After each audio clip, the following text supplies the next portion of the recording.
when you're doing toes to bar, you always want half of your body to be on one half of this vertical line that the bar would make, and the other half to be on the opposite side. Now we practice this with hollow swing. So think, as my shoulders swing back, my feet must swing forward to counteract that movement and stay me moving about this center line like so. Okay, now what happens if everything swings on the same side?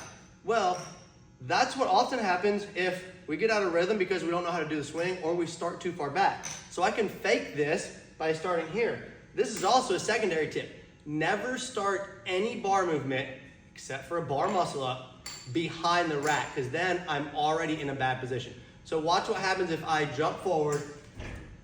Now I'm swinging, and I'm all out of sorts because my entire body is always behind or in front of the bar. So if I want to try toe to bar, I have to split the difference. How we do that? One part strength with the lat and the tricep kind of pulling down together, and second is the momentum of the swing of the legs coming forward, okay? So we want to try this first with just a kipping leg raise. Get the legs in front and get the shoulders to position as far back as you can.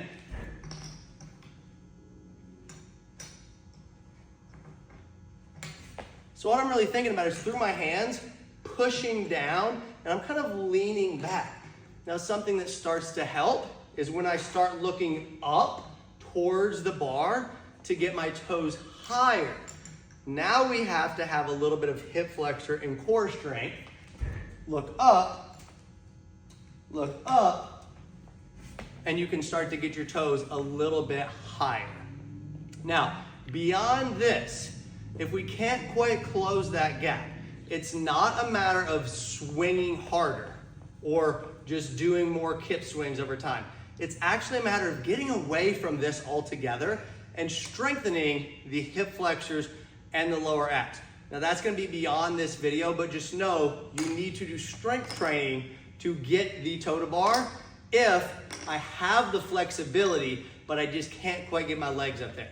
Now, how do you know if you have the flexibility?